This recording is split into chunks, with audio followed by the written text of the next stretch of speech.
صلی علی محمد وعلی آل محمد وبارک وسلم۔ تمام سننے والوں کو السلام علیکم۔ سورۃ النساء آیت نمبر 77 سے لے کر 87 تک۔ اسلام سے قبل لوگ قتل خون ریزی کے عادی تھے۔ اسلام نے اس کو روکا اور اعمال حسنہ کی تلقین فرمایا اعوذ باللہ من الشیطان الرجیم بسم اللہ الرحمن الرحیم۔ علم کیا نہیں ترا دیکھا تو نے الی طرف الذین ان لوگوں کی قیل کہا گیا لہم جن کو کفو روکے رکھو ایدیکم ہاتھ اپنے، پھر کیا کرو وَأَقِیمُوا اور قائم کرو الصلاۃ نماز وَآتُوا اور دو الزکوٰۃ زکوٰۃ، یعنی ان دونوں چیزوں سے اپنے آپ کو مضبوط کرو۔ فلما پس جب کتبہ فرض کیا گیا القتال جہاد اذا تو اس وقت فریق ایک گروہ منہم ان میں سے یخشون ڈرنے لگے الناس لوگوں سے کخشیتی جیسے ڈرنا اللہ اللہ سے، او یا اشد اس سے بھی زیادہ خشیتاً ڈرنا، یعنی جتنا اللہ سے ڈرنا چاہیے تھا اس سے بھی زیادہ لوگوں سے ڈرنے لگے۔ اور کیا کرنے لگے وقالو اور کہتے ہیں ربنا اے ہمارے رب لما کیوں کتبت فرض کیا تو نے علینا ہم پر القتال جہاد، لولا کیوں نہ اخرتنا مہلت دی تو نے ہمیں الی اجل ایک مدت تک قریب قل کہو متاع سامان یا فائدہ دنیا کا قلیل تھوڑا ہے، جتنی مدت مرضی رہ لو دنیا کا فائدہ تھوڑا ہی ہے۔ کیوں؟ دنیا کا 1000 سال جب گزرتا ہے تو اللہ کا ایک دن بنتا ہے۔ والآخرۃ اور آخرت خیر بہتر ہے، لمن اس کے لیے جو اتقی پرہیزگار ہے، سب کے لیے نہیں۔ پرہیزگار کی موت کامیابی والی موت یہ دنیا میں نہیں ملتی، یہ موت کے وقت ہی فیصلہ ہونا ہے۔ ولا اور نہیں تظلمون تم پر ظلم کیا جائے گا فتیلہ دھاگے کے برابر۔ فرمایا بھلا تم نے ان لوگوں کو نہیں دیکھا جن کو پہلے یعنی مکہ میں حکم دیا گیا تھا کہ اپنے ہاتھوں کو جنگ سے روکے رکھو۔ مکہ میں اجازت نہیں ملی جہاد کرنے کی، اور اللہ کا حکم آیا اور نماز پڑھتے رہو اور زکوٰۃ دیتے رہو۔ یہ 2 کام ہیں جس سے انسان اپنی روحانی طاقت کو بڑھاتا ہے، اس کی روح طاقتور ہو جاتی ہے نماز سے، اور یعنی جسمانی عبادت اور مالی عبادت۔ پھر جب ان پر جہاد فرض کر دیا گیا تو بعض لوگ ان میں سے لوگوں سے یوں ڈرنے لگے جیسے اللہ سے ڈرا کرتے ہیں، بلکہ اس سے بھی زیادہ اور بڑبڑانے لگے کہ اے اللہ تو نے ہم پر جہاد جلد کیوں فرض کر دیا؟ ابھی ہم مدینے میں آئے ہی تھے، مکے میں اتنی مصیبتیں جھیل کے، تو یہ اتنی جلدی انہیں لگا، تھوڑی مدت اور ہمیں کیوں مہلت نہ دی؟ اے پیغمبر صلی اللہ علیہ وسلم ان سے کہہ دو کہ دنیا کا فائدہ بہت تھوڑا ہے، اور بہت اچھی چیز تو پرہیزگار کے لیے نجات آخرت ہے، اور تم پر دھاگے کے برابر بھی ظلم نہیں کیا جائے گا۔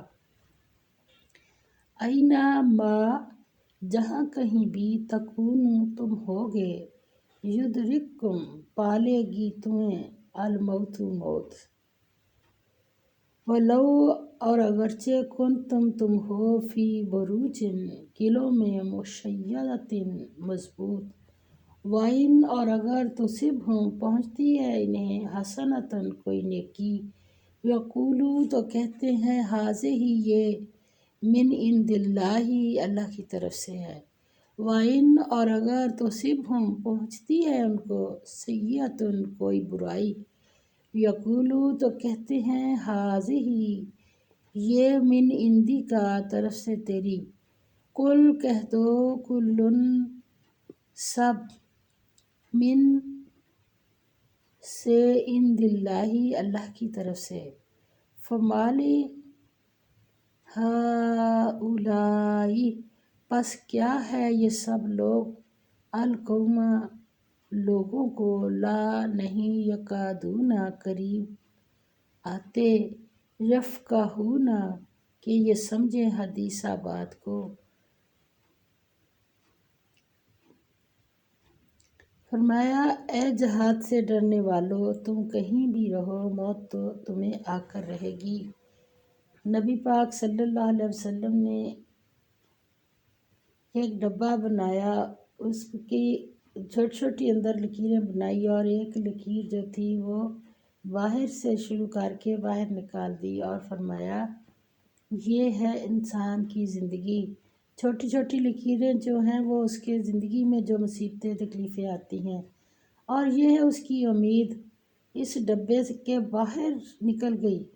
کیا ہے یہ انسان کی امید ہے، اپنی موت سے بھی زیادہ کا سوچتا رہتا ہے، اور موت جو ہے وہ ہر ایک کو آنی ہے ضروری، یہ نہیں کہ بچے کو، بوڑھے کو، جوان کو کب آنی ہے، جب اس کا وقت آ جاتا ہے، بے شک وہ کتنی مضبوط چیزوں کے اندر ہو، محلوں کے اندر ہو، جھگیوں کے اندر ہو، راستے میں ہو، سفر میں ہو، جب وقت آتا ہے تو انسان اپنی موت والی جگہ پہ خود چل کے چلا جاتا ہے۔ تو فرمایا خواہ بڑے بڑے محلوں میں رہو، اور ان لوگوں کو اگر کوئی فائدہ پہنچتا ہے تو کہتے ہیں یہ اللہ کی طرف سے ہے، شکرانے کی وجہ سے، اللہ کے تعالیٰ کا شکریہ ادا کرنے کی وجہ سے نہیں ہے، اور اگر کوئی نقصان پہنچتا ہے تو اے محمد صلی اللہ علیہ وسلم تم سے کہتے ہیں کہ یہ آپ کی وجہ سے ہمیں پہنچا ہے، کہہ دو کہ رنج و راحت سب اللہ ہی کی طرف سے ہے، ان لوگوں کو کیا ہو گیا کہ بات بھی نہیں سمجھ سکتے۔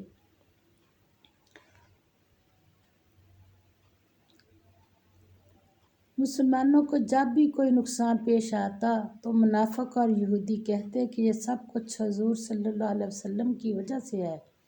قرآن کہتا ہے کہ جو کچھ بھی ہوتا ہے سب اللہ کی طرف سے ہوتا ہے، اللہ نے ہر حالت اور ہر نتیجے کے لیے اپنے قوانین احکام بیان کر دیے ہیں، جو کچھ بھی پیش آتا ہے ان حالات کا لازمی نتیجہ ہوتا ہے، بس یہ بڑی جہالت اور عناد کی بات تم کہہ رہے ہو۔ آگے فرمایا ما اصابک جو پہنچے تجھے، من حسنۃ کوئی فائدہ یا نیکی، فمن اللہ پس طرف سے اللہ کی، وما اور جو اصابک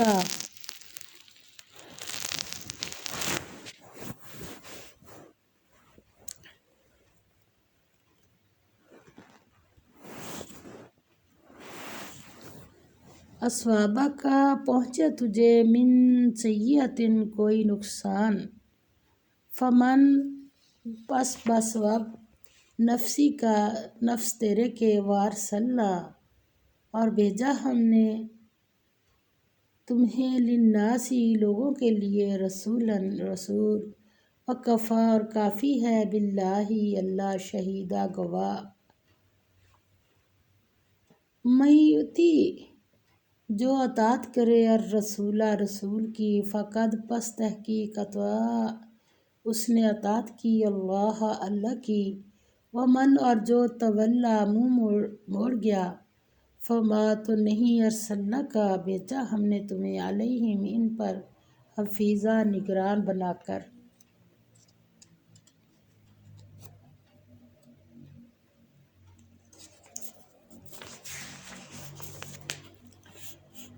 فرمایا اے آدم زاد تجھ کو جو فائدہ پہنچے وہ اللہ کی طرف سے ہے، اور جو نقصان پہنچے اللہ نے اس کو کلیئر کر دیا، جو نقصان پہنچے وہ تیری ہی شامت اعمال کی وجہ سے ہے، یعنی تیرے عملوں کی وجہ سے۔ اور اے محمد صلی اللہ علیہ وسلم، ہم نے تم کو لوگوں کی ہدایت کے لیے پیغمبر بنا کر بھیجا، اور اس بات کا اللہ ہی گواہ کافی ہے۔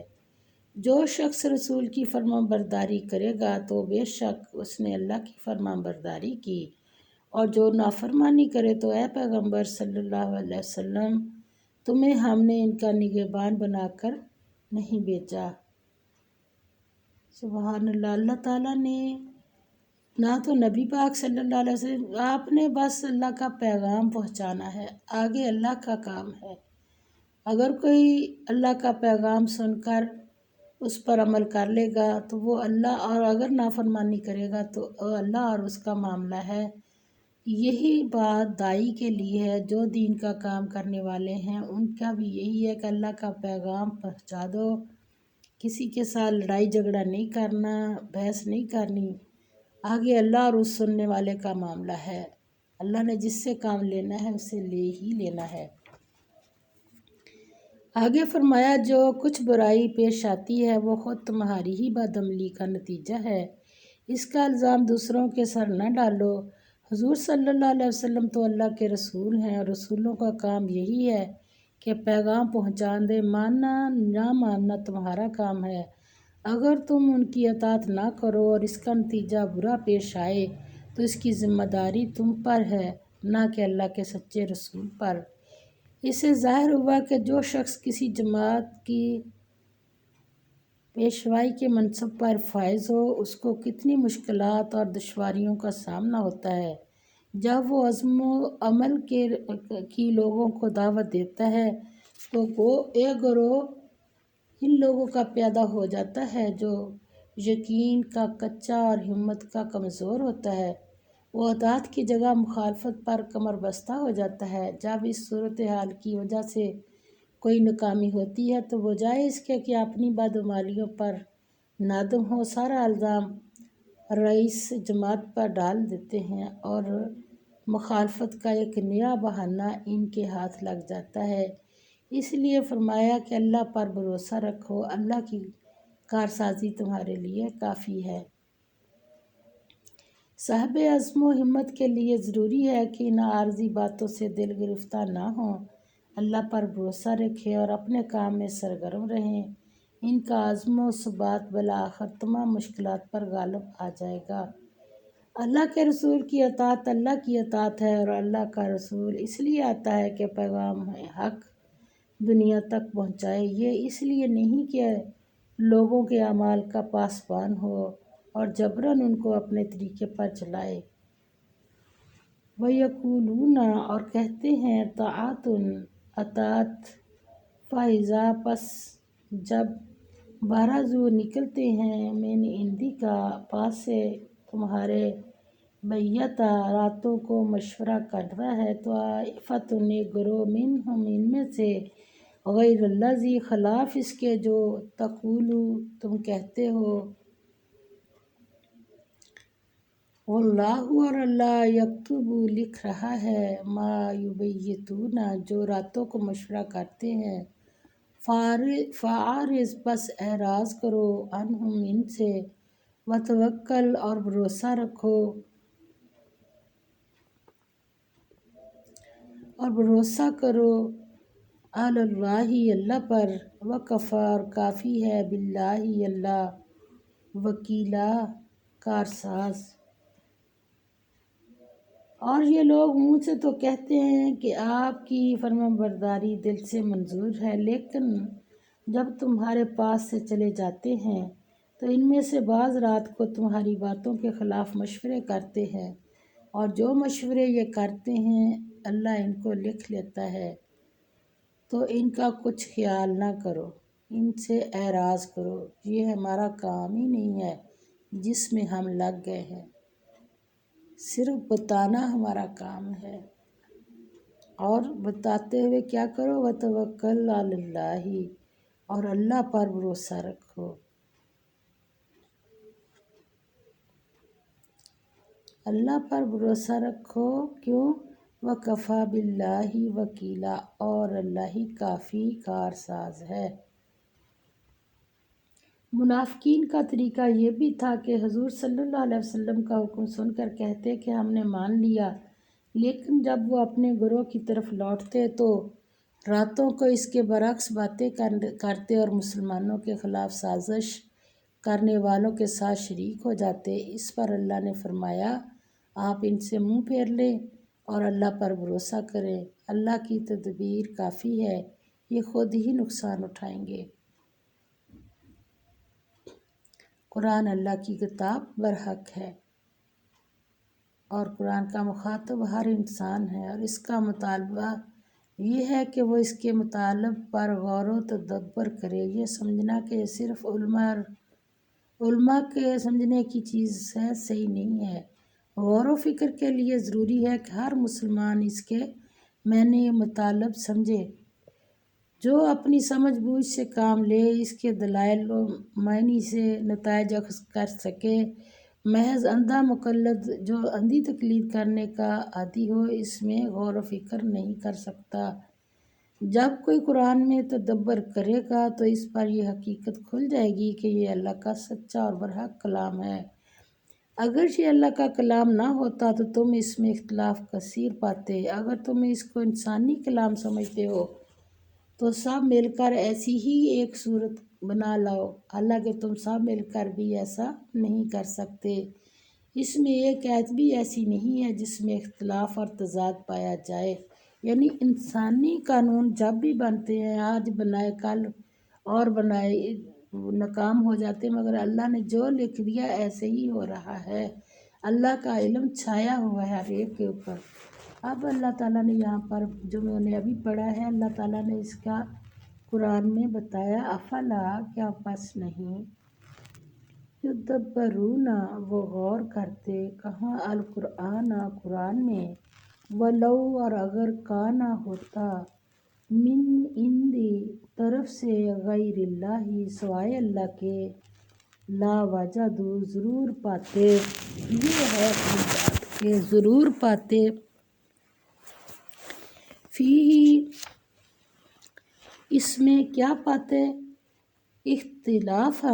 اختلاف کثیرن بہت، مگر ایسا نہیں ہے۔ وَإِذَا اور جب جاءہم آتی ہے ان کے پاس، امرن کوئی بات، من الامن امن سے، او یا الخوف خوف سے، اذاعوا پھیلا دیتے ہیں، بھی اس کو، ولو اور اگر ردوہ وہ لوٹاتے یا پہنچاتے اس کو، الی الرسول طرف رسول کی، یا اور کس کے، وَإِلَىٰ اور طرف، اولی الامر اصحاب امر کے، منہم اپنے میں سے، یعنی جو اس کام کے بڑے ہیں، افسر ہیں، جو حکومت ہے اس کی طرف، لا علمہ تو جان لیتے کو اس کو، تحقیق کرتے اس کی، الذین وہ لوگ جو یستنبطونہ نتیجہ اخذ کرتے ہیں اس سے، منہم ان میں سے، یعنی ہر بندہ نہیں کر سکتا، جو اس کام کا ماہر ہوگا وہ اس میں سے نتیجہ اخذ کرے گا۔ ولولا اگر نہ ہوتا، فضل اللہ فضل اللہ کا، علیکم تم پر، ورحمتہ اور رحمت اس کی، لاتبعتم تو تم اتباع کرتے، الشیطان شیطان کی، الا مگر قلیلا تھوڑے، فقاتل پس لڑو یا جنگ کرو، فی سبیل اللہ اللہ کی راہ میں، لا تکلف نہیں تم ذمہ دار، الا مگر نفسک اپنے آپ کے، وحرض اور ترغیب دو، المؤمنین مومنوں کو، عسى اللہ ہو سکتا ہے اللہ، ان یہ کہ یکفا روک دے، بأسا لڑائی، الذین ان لوگوں کی جو کفروا کافر ہوئے، واللہ اور اللہ، اشد بہت سخت ہے، بأساً لڑائی میں، واشد اور بہت سخت ہے، تنکیلا عذاب میں۔ فرمایا اور جب ان کے پاس، بھلا یہ قرآن میں غور و فکر کیوں نہیں کرتے، اگر یہ اللہ کے سوا کسی اور کا کلام ہوتا تو اس میں بہت سا اختلاف پاتے، اور جب ان کے پاس امن یا خوف کی کوئی خبر پہنچتی ہے تو اسے مشہور کر دیتے ہیں، اور اگر اس کو پیغمبر اور سرداروں کے پاس پہنچاتے تو تحقیق کرنے والے اس کی تحقیق کر لیتے، اور اگر تم پر اللہ کا فضل اور اس کی مہربانی نہ ہوتی تو چند اشخاص کے سوا سب شیطان کے پیرو ہو جاتے۔ تو اے محمد صلی اللہ علیہ وسلم، تم اللہ کی راہ میں لڑو، تم اپنے سوا کسی کے ذمہ دار نہیں ہو، اور مومنوں کو بھی ترغیب دو۔ قریب ہے کہ اللہ کافروں کی لڑائی کو بند کر دے، اور اللہ لڑائی کے اعتبار سے بہت سخت ہے۔ جو کسی کو نیکی کی ترغیب دے گا تو اس کو بھی ثواب ملے گا، اپنی اپنی پسند، اپنا اپنا نصیب، اور اگر کوئی اللہ کی راہ سے روکے گا تو ضرور اس کی سزا پائے گا۔ جس نے یشفع سفارش کی، شفاعتاً سفارش،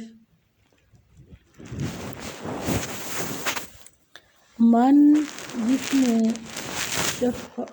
یشفع سفارش کی، شفاعتاً سفارش، حسنتاً نیک بات کی، یکن ہوگا لہو اس کے لیے، نصیب حصہ، منہا اس میں سے، ومن یشفع اور جس نے سفارش کی، شفاعتاً سفارش، سیئۃً بری بات کی، یکن ہوگا لہو اس کے لیے، کفل حصہ، منہا اس میں سے، وکان اور ہے اللہ علی کل شیء مقیتا ہر چیز پر قدرت رکھنے والا۔ وَإِذَا اور جب حُیِّیتُم تمہیں سلام کیا جائے، بِتَحِیَّۃٍ دعا کے ساتھ، فَحَیُّوا تم بھی سلام کرو، بِأَحْسَنَ ساتھ بہتر، منہا اس سے، اور ردوہا یا اسی طرح لوٹا دو، ان اللہ بے شک اللہ، کانا ہے، علی کل شیء حسیبا ہر چیز کا حساب لینے والا۔ اللہ لا الہ الا ہوا نہیں کوئی معبود مگر وہ، لَیَجْمَعَنَّکُمْ ضرور جمع کرے گا تمہیں، الی طرف یوم القیامت دن قیامت کے، لا ریب فیہ نہیں شک اس میں، ومن اور کون ہے، اصدق زیادہ سچا، من اللہ اللہ سے، حدیثا بات میں۔ جو شخص نیک بات کی سفارش کرے تو اس کو اس کے ثواب میں سے حصہ ملے گا، اور جو بری بات کی سفارش کرے تو اس کو اس کے عذاب میں سے حصہ ملے گا۔ آپ صلی اللہ علیہ وسلم نے فرمایا کہ ایک بندے کو لایا جائے گا، وہ دیکھے گا تو کہے گا، یا اللہ اتنی میری نیکیاں تو نہیں جتنی اس میں ہیں، تو اللہ تعالیٰ فرمائیں گے، کیا تو نے یہ اور یہ والے نیک کام اپنے پیچھے نہیں چھوڑے؟ لوگ اس کو کرتے تھے تو ان میں سے بھی تمہیں حصہ ملتا رہا۔ اور ایسے ہی ایک شخص کو لایا جائے گا جس کی برائیاں اتنی زیادہ ہوں گی کہ وہ کہے گا، یا اللہ اتنی برائیاں تو میں نے نہیں کی، یہ کہاں سے میرے مال نامے میں آ گئی؟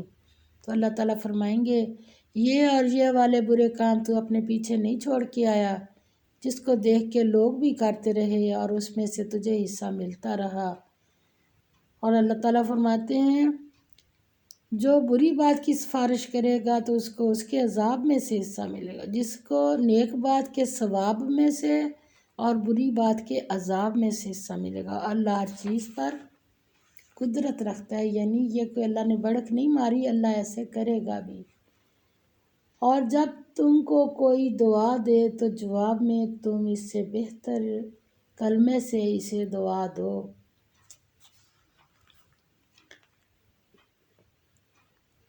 اگر کوئی تمہیں السلام علیکم کہے، یعنی تم پر اللہ کی سلامتی ہو، تو تم بھی اس کو جواب دو، اور اس سے بہتر اور بڑھ کر جواب میں، یعنی وعلیکم السلام ورحمۃ اللہ وبرکاتہ کہو، یا کم از کم اتنا ہی، یعنی وعلیکم السلام لوٹا دو۔ یہ حکم حسن اخلاق و معاشرت کے لیے دیا گیا ہے۔ اور آگے فرمایا، بے شک اس میں کوئی شک ہی نہیں کہ اللہ ہر چیز کا حساب لینے والا ہے۔ اللہ وہ معبود برحق ہے کہ اس کے سوا کوئی عبادت کے لائق نہیں، وہ قیامت کے دن تم سب کو ضرور جمع کرے گا۔ کیوں کرے گا؟ اور اللہ سے بڑھ کر بات کا سچا کون ہے؟ یعنی اللہ کے ہاں ہر چیز کا حساب ہے۔ اس کے ہاں کسی کی نیکی ضائع نہیں ہوگی، بلکہ اس کا بدلہ دونوں جہانوں میں ملے گا۔ سبحان اللہ! یعنی نیکی کا بدلہ دنیا میں بھی ملتا ہے اور آخرت میں بھی ملے گا، اور قیامت کے دن تو سب کو پورا پورا بدلہ ملے گا اور کوئی بھی اس سے محروم نہ ہوگا۔ اس میں کسی قسم کے شک کی گنجائش ہی نہیں۔ اللہ تعالیٰ جو کچھ کہتا ہے وہ برحق ہے۔ اس سے بڑھ کر سچ بولنے والا کون ہوگا؟ لہٰذا اس کے ہر حکم پر یقین محکم سے عمل کرنا سب کا فرض ہے۔ اللہ تعالیٰ ہمیں صحیح پڑھ کر صحیح عمل کی توفیق عطا فرمائے۔ وآخر دعوانا الحمد للہ رب العالمین، آمین۔